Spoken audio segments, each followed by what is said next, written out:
Now family, we the ones who gotta delegate. Get that money and the power, never be fake. Stick to cosign for 3. What did he say? Create jobs, support our own. Educate the same and buy back your home. Got 3 degrees, triple 10. 3 PhDs, now we on the CNN. DBTV, let's talk about negligence. Ignorance is bliss, but we can turn it to intelligence. Believe none of what you hear, half of what you see. Let's break it down here on Dr. Boyce TV. Here we are. Hey, what's going on, guys? My name is Dr. Boyce Watkins. Welcome to drboycetv.com, the home for intelligent black people. This is for people who are black and intelligent, so if you're not black and intelligent, you may want to get the fuck out. I want to wish you a happy Monday. I hope you guys are doing well. I'm doing well. I'm in my home city of Louisville this week. Came back to visit my family and stuff like that. And Louisville's a hotbed because there's a lot of stuff happening here with Breonna Taylor and stuff like that. And I talked to some people on all sides of the spectrum. I got friends that are cops who gave me some insights that the public does not know. Also, I talked to some people who are protesters who gave me some insights about, the way the cops have been operating. So it's a real interesting situation to observe. I definitely want, justice for Breonna Taylor, and I want fairness no matter what the result ends up looking like. So anyway, I'm doing good. How you doing? Is that Imefalov? How you doing? Somebody said I want to talk to you. You can email my one of my managers at producer@flynubianmedia.com. Some of you have asked about, submitting films for Black Movie Night, stuff like that. Just email producer@flynubianmedia.com. That's producer@flynubianmedia.com. I do not answer emails and stuff directly that often because I get 1,000 emails a day, and so it's very difficult to do that. I want to focus on doing a good job for you guys, so I don't distract myself with things that can be too touchy. So I just gave you guys the email address, so feel free to email that. I see someone says, how do I get in touch with you? So that's how you can do that. All right, so and just so you know, though, I probably won't pick up the phone and make a phone call or anything. No, it's not to be disrespectful. It's just that when you have 1,000 people that want to talk to you, and you're like me, I'm a little bit weird. I'm really focused on what I'm trying to do.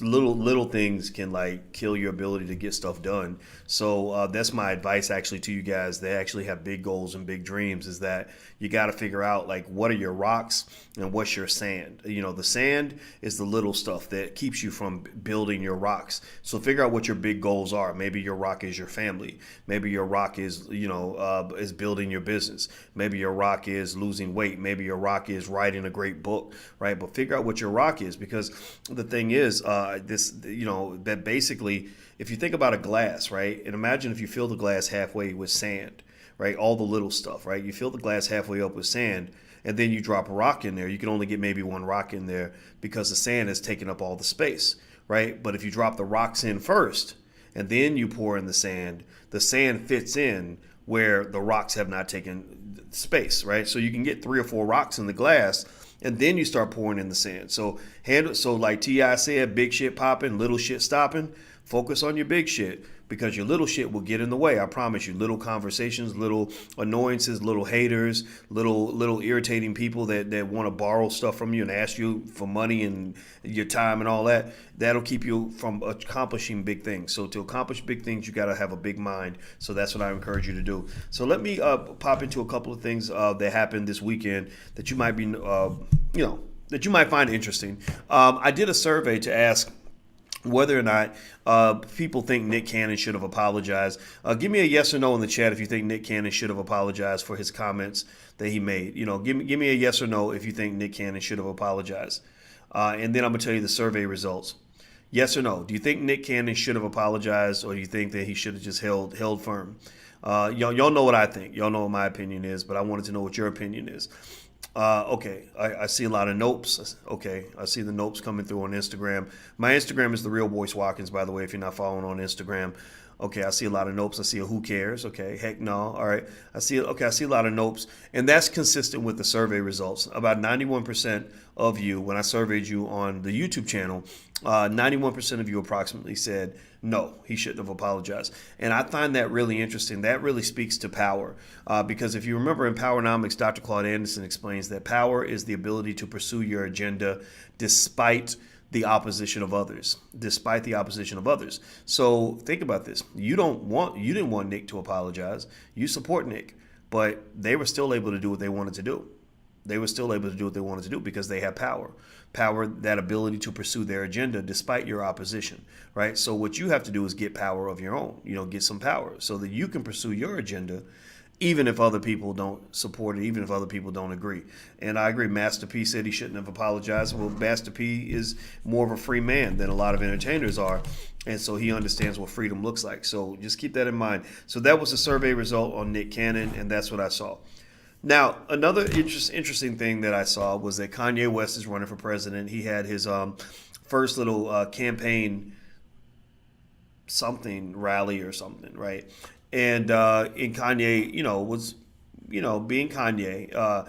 And he said some things that were controversial. I think on the surface, if you just look at it and you say, oh, my God, this Negro's crazy, I think that I'm not going to completely disagree with you because some of the things he does is a little bit weird. But I think if you think about what he's doing a little bit deeper, you're going to see that he's not as crazy as you think. Like Kanye made a comment, and I saw some people that got upset about his comment where he said that Harriet Tubman didn't free the slaves. She just sent them to go work for white people. But a lot of people took that as a diss on Harriet Tubman. And I'm not going to say you can't take it that way, but I wouldn't be surprised if he said it not as a diss on Harriet Tubman, but as a way of saying that Harriet or that we got to finish the job. Right? Because you can't sit here and pretend like black people were free after slavery. I hope that you don't think that slavery made black people free. Like, do you really believe that slavery made black people free? I mean, think about this. Every day you get up, there's a white man over your shoulder telling you what to do. Every day you go out and vote, there's a white man telling you that if you don't vote for me, you ain't black. Right? You turn on media, you look like a slave, right? So don't sit here and pretend like you actually got freedom. You didn't get freedom. You just got out of the worst kind of slavery and put into a better form of slavery. Slavery is when someone else controls your actions. Slavery is when you can't decide what you're going to do from moment to moment. Slavery is when you want to go left, but they force you to go right, right? So don't pretend like you free. Your ass ain't free. Stop it. Stop it. Stop acting like white folks did a wonderful thing for you and that you've been free since Martin Luther King held a march in Washington, D.C. That didn't free you. Integration did not free you. Integration was subjugation. Integration basically pulled you in a subordinated status. So integration was subjugation, subordination. It was not anything remotely close to freedom. And so I think it's very important to kind of accept that and understand that. Now, speaking on that issue, speaking on integration and civil rights and everything else, we lost a person that is seen by many as a civil rights icon by the name of John Lewis. I have been very silent about John Lewis because I don't like to be a hypocrite. I have been silent about John Lewis because I don't want to say one thing and do another. I've been silent about John Lewis passing because my heart goes out to him and his family, and I don't want to talk bad about a man who just passed. I don't speak on John Lewis. I haven't spoken on him much because I don't have much to say. I'm not gonna sit here and lie to you and tell you something in his death that is inconsistent with what I would have said a month ago in his life. I'm not going to say something different in death than I would have said in life. A lot of y'all Negroes flip-flop. Y'all get all emotional and dramatic when somebody dies, and suddenly they become iconic and heroic, and you didn't pay no attention to them when they were alive. Well, with John Lewis, I choose not to speak negatively because I think John Lewis did his best based on what he knew at the time. I really believe that at that time, he did the best he could based on what he knew. At that time, there was a belief, a false belief, that we would be in a better position if we could get white people to let us come shop at their stores. That we'd be in a better position if we let white people beat us upside the head until we were bleeding. That we'd be in a better position if we tried to integrate into whatever system white folks had.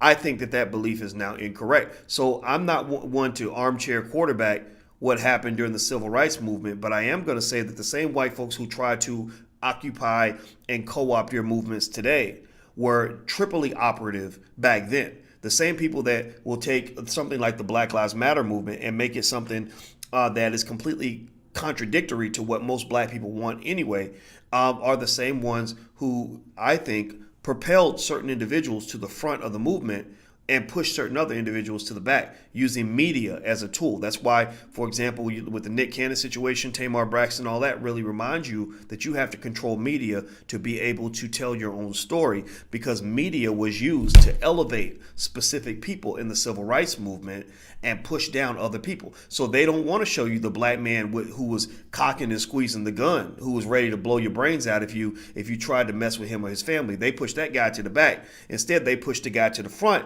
who let white people beat him upside the head with a billy club. Bam, bam, bam. And he did not fight back. Somebody, a sister on Twitter, I wish I had her name in front of me. I think her handle was like Black Liberation 84 or something like that. Nicole's View, that's what she puts up there. She said something that I thought was really profound. She said, John Lewis is celebrated because he let white people beat him to the inch of his life and he never fought back. He said, imagine if they were celebrating a rape victim who let men pummel her physically and rape the hell out of her, and she never fought back. And they said, that's a good girl. That's great. That's good that you did that. That's good that you let them rape you repeatedly and didn't fight back. How would they ever, give me a yes or no, would they ever celebrate something like that? Would they ever celebrate a rape victim who didn't fight back? No, they wouldn't celebrate that. They would say, no, if you're getting raped, you should fight back. You should retaliate. You got to do what you got to do, right? So I think that with John Lewis, maybe he was misled. I was never inspired, by what I saw. I'm not inspired by getting my ass kicked by a white man. That doesn't inspire me to have my woman sit there and watch me let another man beat the shit out of me and me not respond and stand up for myself. I'd rather die. I'd rather be in a casket than to sit there and let someone beat me until I'm almost dead and then somehow brag about the fact that I survived. So I'm not dissing John Lewis at all. He's 80 years old. He just passed. So I want to be very respectful, very diplomatic, very kind, but I think we must understand that there are alternative perspectives. And so when your other heroes, when the other individuals that you might relate to a little bit more, when they pass, you got to celebrate them at an equal magnitude that we celebrate individuals who were associated with the civil rights movement and things like that. Next piece I want to jump into really quick is this whole situation with Tamar Braxton and Nick Cannon. I connect those two because they happen in the same week, and I think that there are lessons that overlap in both of them. Now, I'm not here to be a teacher unless you allow me to be. If you will allow me to be Uncle Boyce for a minute, but also Dr. Boyce for a minute, then I would like to drop some game on you to help you understand what I'm seeing when I saw what happened with Nick and Tamar. Here's what I saw with Nick and Tamar. I saw both of them in a situation where their personal decisions were in contradiction to what Hollywood wanted. That there was the big bad TV network. Here, they want to go over here, and the network basically reeled them in and said, you can't do what you want to do. You have to do what we tell you to do, right? You saw Nick Cannon apologizing for something he should never have apologized for. I asked on my Instagram's The Real Boyce Watkins. I said, did Nick say anything that was incorrect? Did anybody actually prove him wrong? Or did they just punish him and spank him like a child for saying something that they didn't want to hear? Did he let the cat out of the bag and they're not happy that he let the cat out of the bag? Or did he say something that was just blatantly and clearly false? All right. Because if it's false, you can just say, well, that's not true. Let me give you some facts here. Right. But they didn't do that. They just said, we don't like you. We're going to punish you. You need to apologize or else. Right. And Nick had to do that because Nick, unfortunately, was in a position where he is incredibly economically dependent on these individuals in order for him to maintain his lifestyle.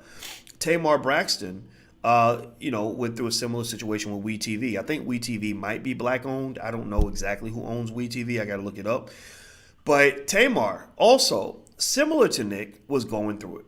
And in the same week, both Tamar and Nick were very publicly speaking in a language that can only be defined as suicidal. If you listen to their language, when Nick was putting on Twitter, y'all can have this planet, I'm out. Now, unless you become buddies with Elon Musk and y'all built a secret rocket ship that's going to take you to Mars, Leaving the planet means dying. That sounds like death to me. That sounds like you're thinking about dying. And then he puts up another tweet about his buddy or a rapper that was with his label. I didn't even know the man had a label, but with his label, who killed himself. And you're saying, I wish I'd had the courage to do what you did. That sounds pretty suicidal to me, right? And I'm sorry, given that he's a man, I'm only gonna have so much sympathy for him because Nick's a strong man. So part of me is like, okay, I don't want you to do that. I don't think it has to be that bad. Don't kill you. Don't do this, man. Please don't do this. But then the other part of me is like, come on, man.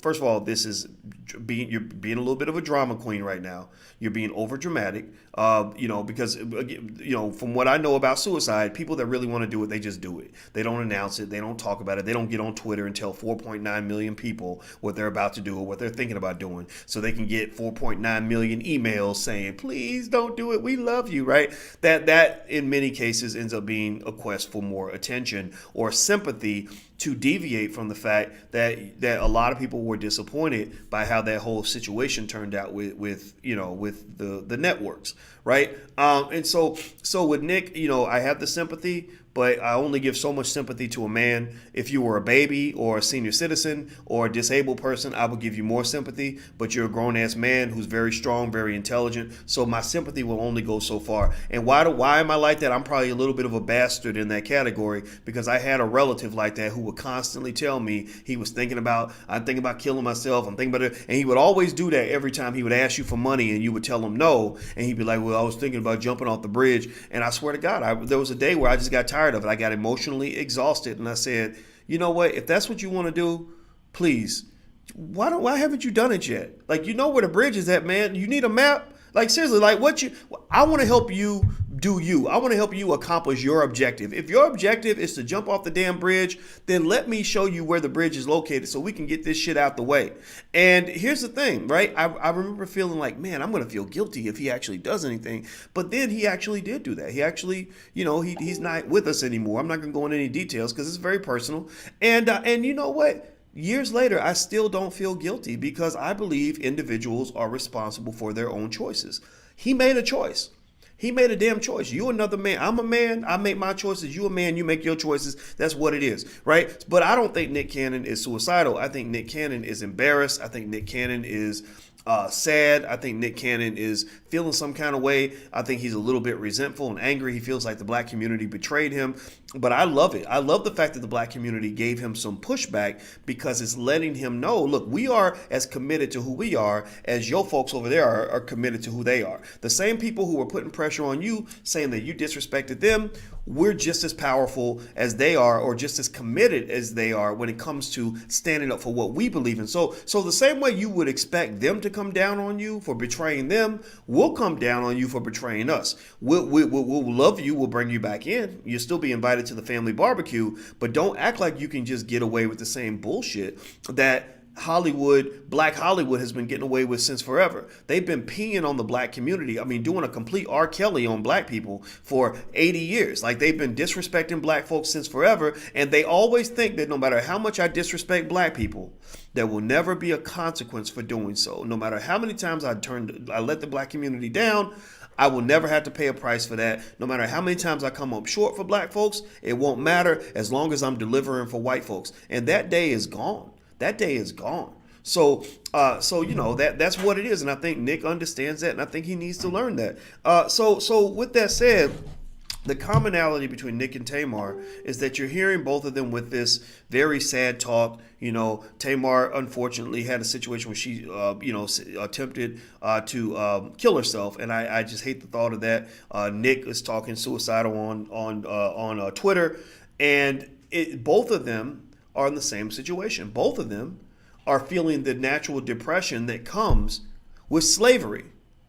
I'm not making this up. This is not, this is not me giving you quack science. This is actually scientifically proven that the more you feel enslaved, the more you feel out of control of your own life, the more you feel someone else has power over you, the more depressed you're going to be.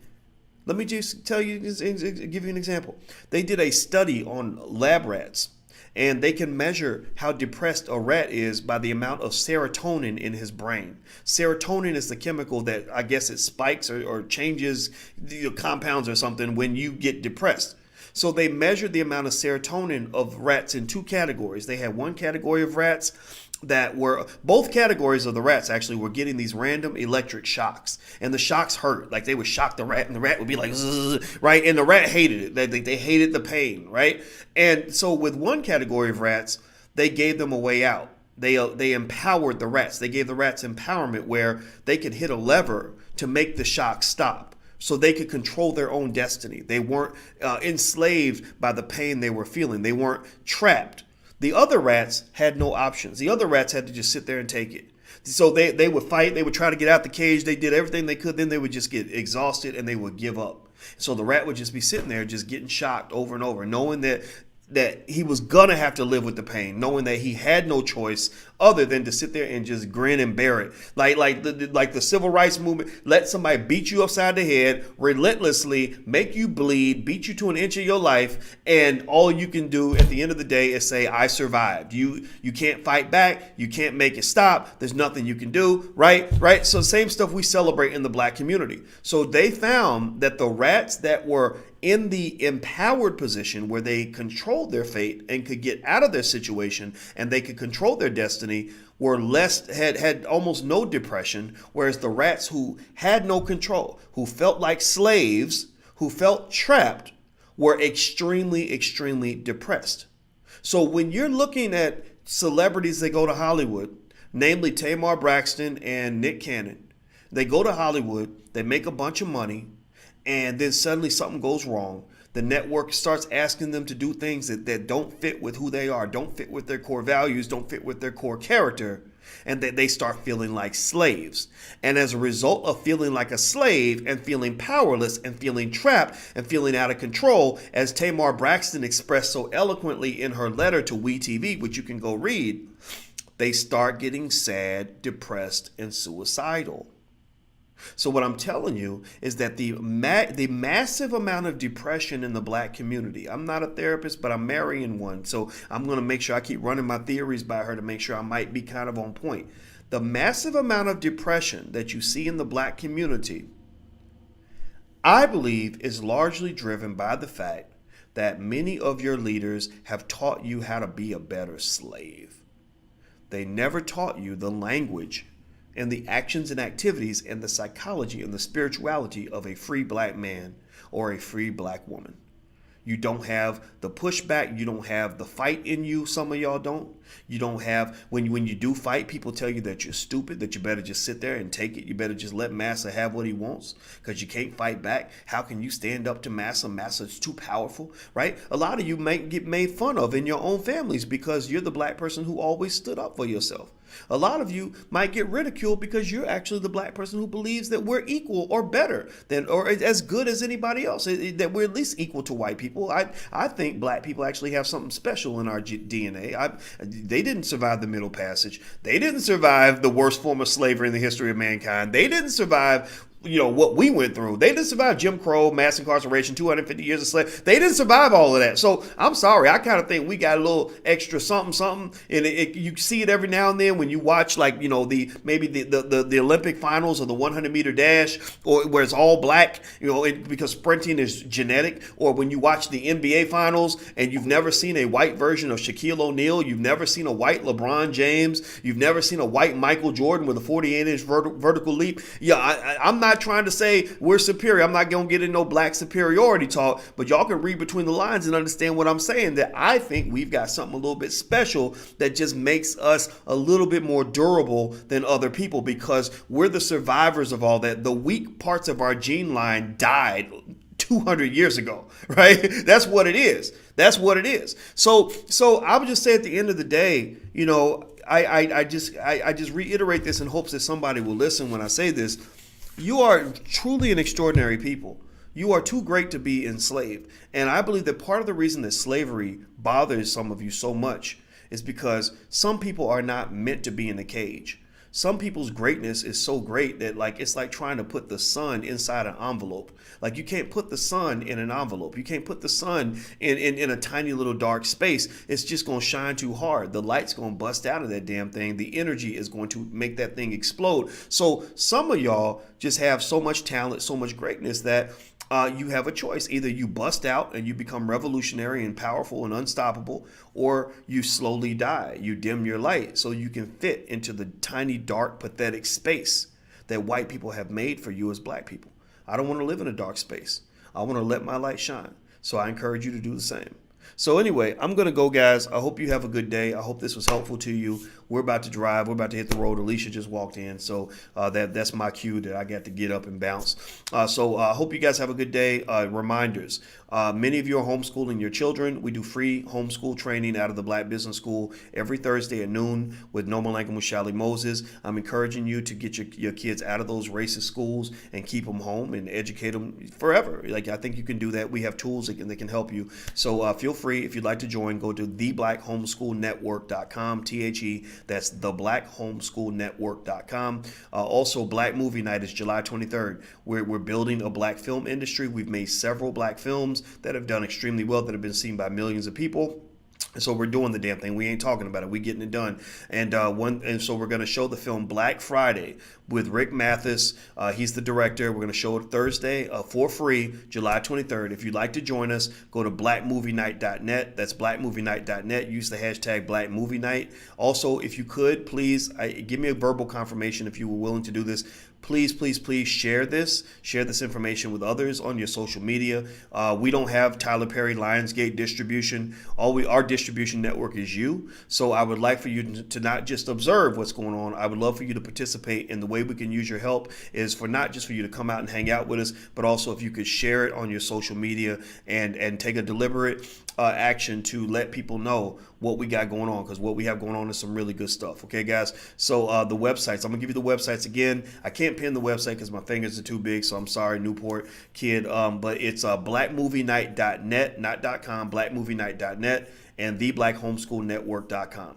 All right, guys, so I'm going to go, and I wish I you know what, I'm going to put it on my Instagram, so I can't type it in, because if I pick up the phone and do that, it'll be all crazy. But I'm going to put it on my Instagram. My Instagram is The Real Boyce Watkins. I will list all those URLs up there so you guys can go take a look. And that's pretty much it. So have a good day, guys. Love you, and I shall see you soon. Take care. Peace.